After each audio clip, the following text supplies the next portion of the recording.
Assalamualaikum warahmatullahi wabarakatuh. Ketemu lagi dengan saya Salinan SPD, calon guru penggerak angkatan 8 dari SMP Negeri 1 Atap Rimba Karya, Kabupaten Bandung Barat, Provinsi Jawa Barat. Pada kesempatan kali ini saya akan demonstrasi kontekstual modul 3.1 tentang pengambilan keputusan berbasis nilai-nilai kebajikan sebagai pemimpin.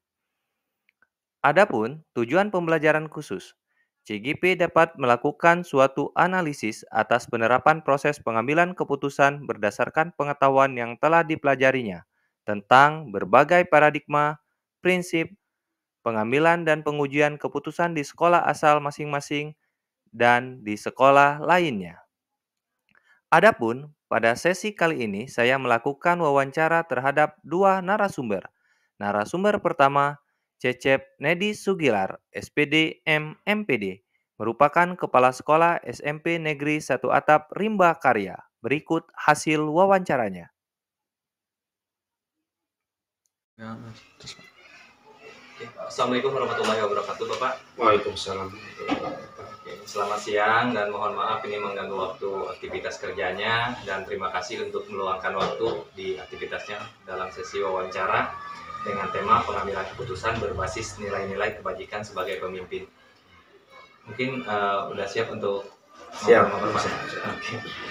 Nah, begini Bapak, selama ini bagaimana Bapak dapat mengidentifikasi kasus-kasus yang merupakan dilema ITK atau rujukan moral? Ya, dengan cara mengidentifikasi dulu masalah tersebut, apakah masalah tersebut mengandung benar, salah, ataupun benar-benar. Maksudnya benar-benar ini kan dilema etika. Secara etika ini benar dua-duanya, tapi ini menimbulkan dilema buat kita. Apakah kita mengambil keputusan ini bisa menguntungkan dua pihak atau seperti apa? Sedangkan kalau untuk rujukan moral itu sudah sangat jelas. Ketika keputusan tersebut antara benar dan salah. Ini banyak sekali kasus-kasus yang terjadi di sekolah. Tapi kebanyakan kasus-kasus yang terjadi di sekolah adalah dilema etika. Bagaimana kita bisa mengambil keputusan ketika keputusan tersebut secara etika ini benar dua-duanya. Coba kita harus memutuskan salah satunya. Jadi untuk mengidentifikasi kasus-kasus tersebut, kita lihat dulu apakah secara etika ini dua-duanya benar, ataupun kasus tersebut apakah nilainya benar atau salah. Oke, baik. Berarti diidentifikasi dulu apakah dia benar salah atau benar-benar. Kalau salahnya benar-benar itu dilema etika, sedangkan kalau benar salah itu rujukan moral. Baik, Bapak. Untuk selama ini bagaimana Bapak menjalankan pengambilan keputusan di sekolah ini di SMP Negeri 1 Atap Rimba Karya, terutama untuk kasus-kasus di mana ada dua kepentingan yang tadi benar-benar? Ya, pertama semenjak saya datang ke sini kita identifikasi dulu masalahnya apa. Ketika masalahnya sudah kita ketahui masalahnya terjadi seperti itu, jadi kita lihat siapa yang bermasalah tersebut, apa dan siapa orang tersebut, bagaimana latar belakangnya, dan ada siapa di belakangnya, seperti itu. Kemudian baru kita kumpulkan fakta-fakta kenapa itu bisa terjadi masalah tersebut.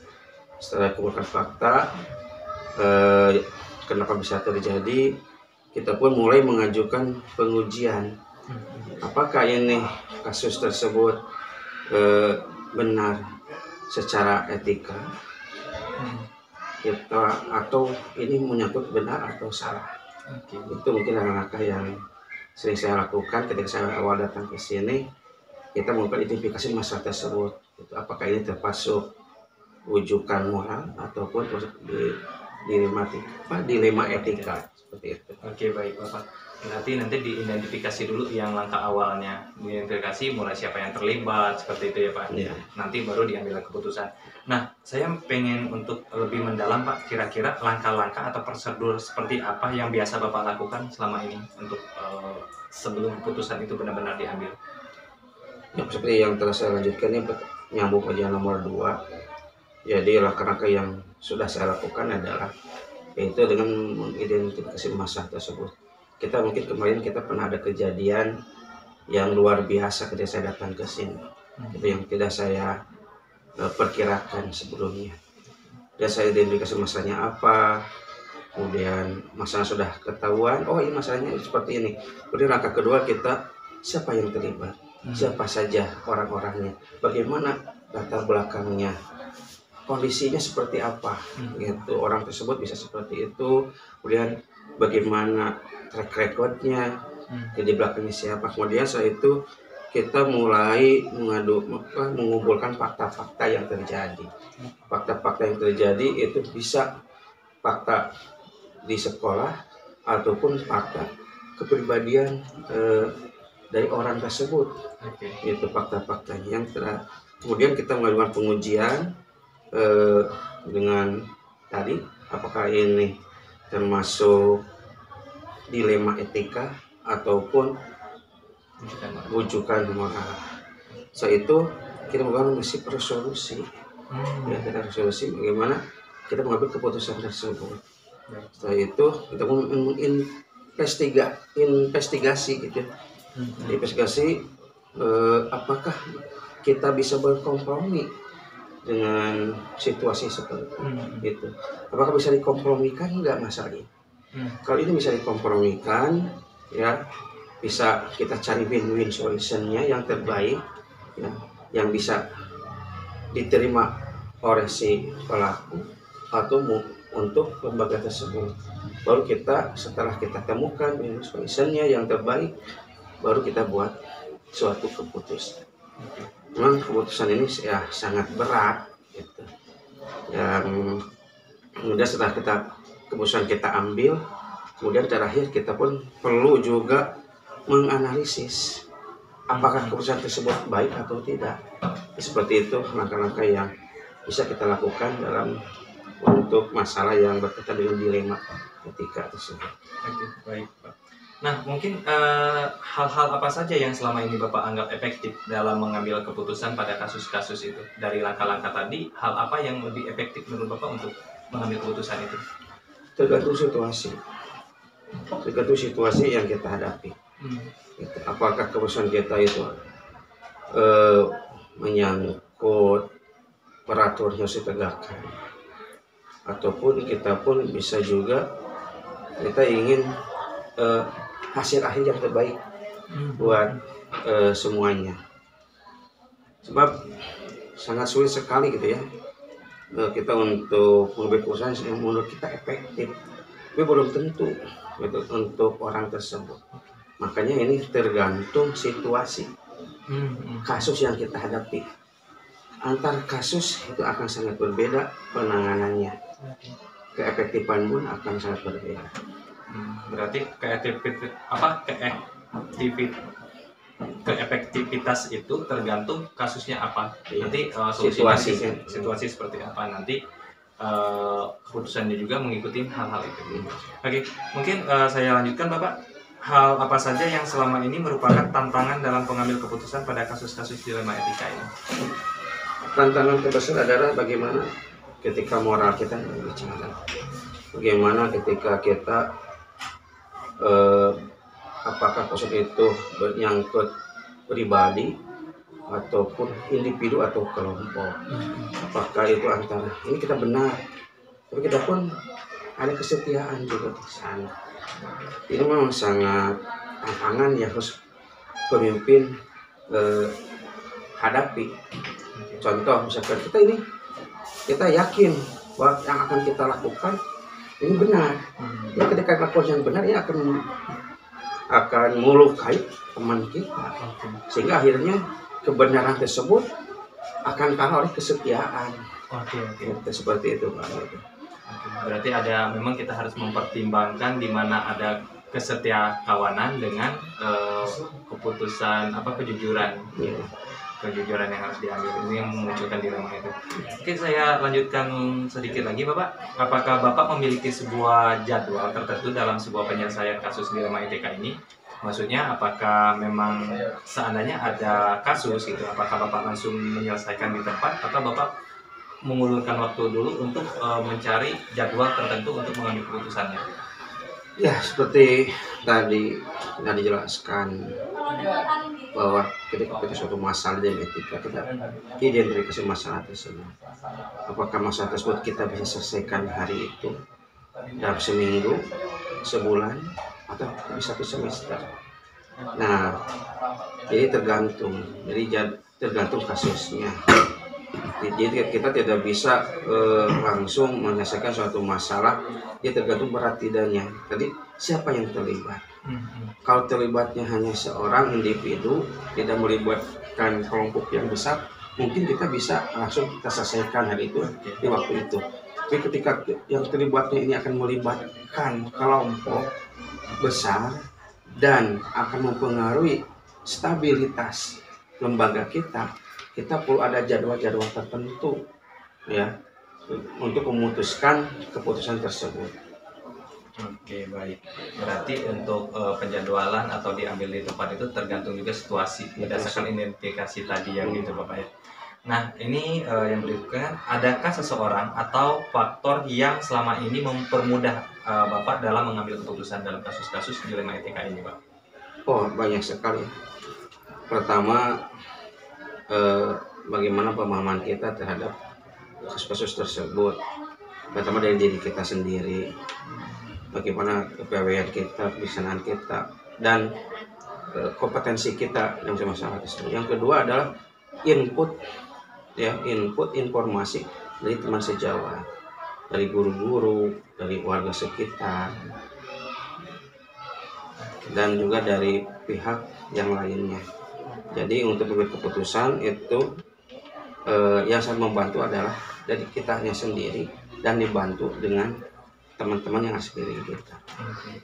Jadi dari guru-guru semuanya bisa. Berarti dapat saya simpulkan faktor yang itu yang bisa membantu selama ini atau mempermudah Bapak itu yang pertama keterampilan, kemudian juga pemahaman terhadap sebuah kasus itu dan input juga informasi. Jadi masukan-masukan dari informasi dari rekan sejawat maupun dari masyarakat.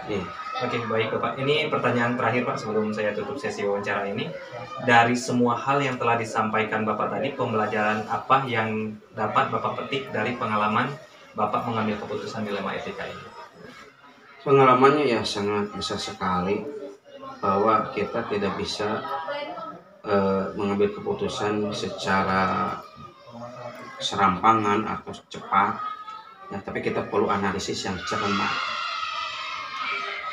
Jadi ini yang pembelajaran yang bisa saya petik, bahwa ketika kita menjadi seorang pemimpin, kita tidak bisa ikut terhadap suatu peraturan itu, tapi ada perlu adanya kebijaksanaan dari seorang pemimpin. Dan itu yang menjadi pengalaman terbesar bagi saya setelah menjadi pemimpin di sekolah ini. Sebab tidak semua kasus bisa diselesaikan dengan normatif, tapi kita pun perlu pendekatan-pendekatan yang lain untuk menghadapi kasus tersebut. Oke, baik. Terima kasih Bapak atas informasinya. Ini karena waktunya yang sangat terbatas, kalau di ngobrol ini masih banyak pertanyaan-pertanyaan lain, tapi saya ucapkan terima kasih sekali lagi Bapak sudah meluangkan waktunya untuk sesi wawancara ini.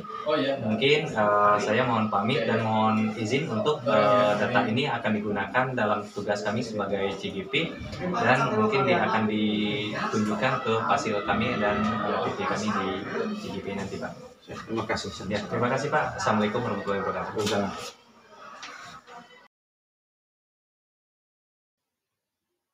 Narasumber kedua, Ade Eryana Suwandi SPD, merupakan Kepala Sekolah SD Negeri Kopeng 1 Kota Sukabumi. Berikut hasil wawancaranya. Ya, Assalamualaikum warahmatullahi wabarakatuh, Pak Ade. Waalaikumsalam warahmatullahi wabarakatuh. Pak Salinan, gimana kabarnya? Alhamdulillah baik, Pak Ade. Terima kasih Pak Ade nih sudah menyempatkan waktunya untuk sesi diskusi pada malam hari ini.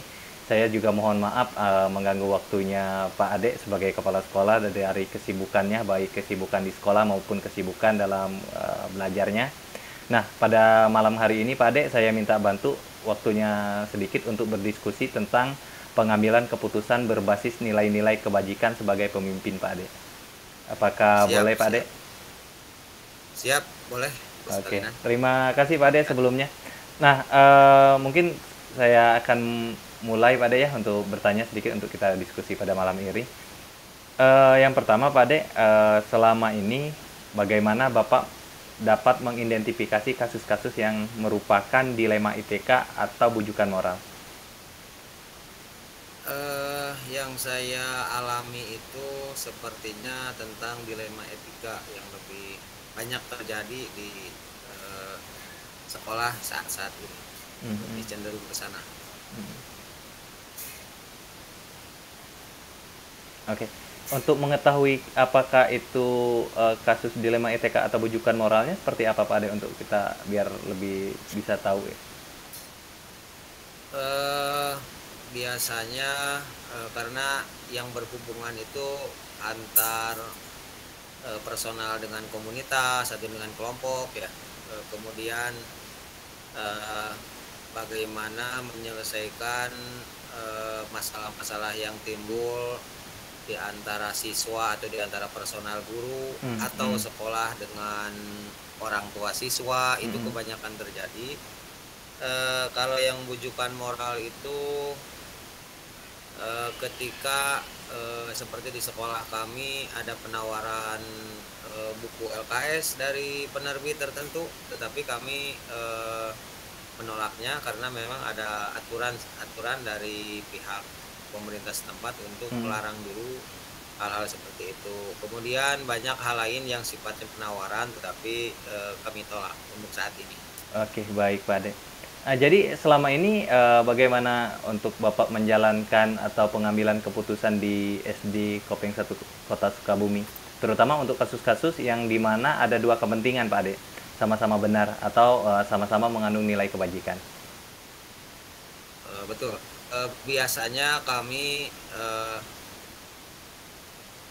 mencari dulu permasalahan itu benar-benar terjadi atau tidak, kemudian informasi itu dikumpulkan dari rekan-rekan sejawat atau dari pihak luar juga. Setelah terkumpul berbagai informasi, dimusyawarahkanlah dalam rapat sekolah. Apakah setelah betul-betul pas untuk ditentukan, saya langsung menentukan di situ. Ketika informasi yang didapatkan itu udah merasa cukup sesuai dengan nilai-nilai kebajikan yang saya pahami dan saya yakini. Oke, baik, terima kasih Pak Ade. Nah, kalau langkah-langkah atau prosedurnya seperti apa yang biasa Bapak lakukan selama ini? Langkah-langkahnya pertama saya mengamati dan menganalisa apakah benar misalkan ada permasalahan yang muncul di komunitas sekolah, kemudian Hmm, mengkerucutkan lagi berapa orang yang terlibat di dalamnya sebenarnya. Eh, Setelah diketahui, saya mencari cara atau strategi bagaimana caranya supaya secepatnya masalah ini bisa diselesaikan. Kemudian bisa memusyawarahkannya atau mhm. memanggil orang-orang yang terkait dalam urusan itu biasanya. Oke. Nah, kalau seperti itu, hal apa saja biasanya yang selama ini Pak Ade anggap efektif dalam mengambil keputusan pada kasus-kasus dilema etika ini, Pak Ade? Yang dianggap efektif itu bagaimana eh, apa eh, sekolah eh, memusyawarahkan hal-hal tersebut di forum sekolah, sehingga informasi yang didapat dan keputusan yang diambil bisa diketahui oleh semuanya dan hasilnya itu eh, apa bisa diterima oleh semuanya. Hmm, hmm. Oke, baik kalau begitu. Nah, biasanya kalau Pak Ade sendiri dengan mengambil keputusan itu tentunya ada tantangannya. Nah, kira-kira yang biasanya Pak Ade rasakan hal-hal apa saja yang selama ini merupakan tantangan dalam pengambilan keputusan? pada kasus-kasus yang dilema etika ini Pak Ade? Biasanya ketika mau mengambil keputusan, terkadang saya kan harus berbuat adil dengan anak buah saya di sekolah. Hmm. Ketika permasalahan itu bisa membenturkan guru-guru atau membuat tidak nyaman, nah di sisi saya beratnya mau mengatakan dan memutuskan bahwa ini memang seharusnya A, tetapi karena banyak kepentingan di antara internal guru barangkali bisa menyinggung, takutnya ketika pihak yang bukan disalahkan lah, guru yang tidak tepat itu nanti motivasinya jadi berkurang dan sebagainya. Pertimbangan itu ada sehingga momen yang tepat untuk memutuskan itu dan situasinya seperti apa. Nah, itu yang berat sebenarnya. Oke. Khawatir terjadi persinggungan di antara personal. Oke. Berarti lebih, kalau yang saya tangkap mungkin Pak Ade, tantangan terbesar itu tentang menjaga perasaan dari rekan-rekan kita untuk mengambil keputusan. Rekan-rekan, betul. Oke, baik. Nah, Pak Ade, saya lanjut sedikit lagi.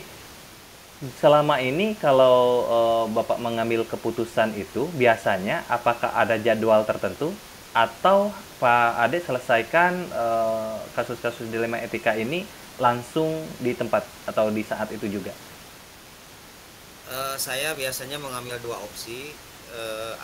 Ketika permasalahan itu muncul, contoh di minggu kemarin, karena saya tidak posisi TU itu dirangkap oleh guru, kemudian ada beberapa posisi yang dirangkap juga. Saya harus mengambil keputusan cepat untuk mengambil tenaga yang baru dari luar, walaupun itu posisi honorer. Satu sisi biaya sekolah minim, kemudian yang kedua bagaimana caranya teman yang sebelumnya di posisi itu harus bisa ditinggalkan supaya tidak rangkap. Kadang-kadang guru itu ada yang masih nyaman dengan posisi rangkap itu. Kemudian saya berpikiran orang baru itu harus segera adaptasi dan mencari ilmunya dari guru yang sudah lama di situ. Itu keputusan cepat. Kalau yang opsi keduanya, ketika permasalahan itu kompleks masalahnya, menyangkut ke berbagai personal, biasanya saya mengulurkan waktu nanti beberapa hari ke depan untuk memutuskan, karena tidak dengan tiba-tiba demikian keputusannya, tidak. Saya harus memikirkan dulu efek, sebab, kemudian apa dampak kedepannya buat kemajuan sekolah. Oke. Mungkin kalau yang saya tangkap itu untuk masalah untuk jadwal atau tata kala waktu untuk mengambil keputusan ini tergantung kasus. Kalau seandainya kasusnya memang nggak terlalu rumit, diambil segera. Tapi kalau seandainya memang rumit, ditunda dulu untuk dianalisa. Seperti itu ya Pak Dek? Betul. Oke. Baik, kalau begitu biasanya adakah seorang atau faktor-faktor yang selama ini mempermudah dalam membantu Bapak dalam mengambil keputusan, terutama dalam kasus-kasus dilema etika ini Pak Dek? Yang saya alami, pertama saya akan ngobrol dulu dengan guru senior biasanya. Misalkan guru senior tersebut wakasek di bidang kurikulum, saya memanggil kurikulum dulu, bagaimana pendapatnya. Kemudian saya menentukan itu harus dalam posisi satu tidak sibuk, kedua pikiran juga lagi tenang. Kemudian tidak merasa terburu-buru untuk menentukan itu. Jadi sedikit refleksi ke belakang, ada apa saja sebenarnya masalah itu muncul. Kemudian strategi saya juga harus dipertimbangkan dengan baik. Kemudian baru mengambil keputusan. Jadi saya harus posisi nyaman dan tenang dulu. Oke, baik. Berarti faktornya itu yang penting posisinya harus tenang dan senyaman mungkin untuk mengambil keputusan ya Pak Ade ya. Betul. Yang sangat mempengaruhi. Oke. Mungkin ini pertanyaan terakhir Pak Ade, waktunya memang agak sedikit. Nah, ini dari semua hal yang telah tadi disampaikan oleh Pak Ade sebagai pimpinan sekolah atau kepala sekolah di SD Negeri Kopeng 1 Kota Sukabumi ini, pembelajaran apa yang dapat Bapak petik dari pengalaman Bapak mengambil keputusan dilema etika ini? coba coba diulang Pak, apanya coba? Dari semua hal yang telah disampaikan pada malam hari ini, nah, pembelajaran apa yang dapat Bapak petik dari pengalaman Bapak dalam mengambil keputusan dilema etika ini? Pengalamannya pertama mungkin pimpinan itu harus tegas, kemudian eh, bisa memilah dan memilih ketika masalah itu benar-benar muncul. Jadi jangan sampai masalah yang teridentifikasi itu bagian dari hal-hal yang tidak perlu atau bahkan terpengaruh oleh bawahan. Jadi pimpinan itu harus memiliki kapasitas, kemudian integritas untuk kemajuan sekolah. Jadi jangan sampai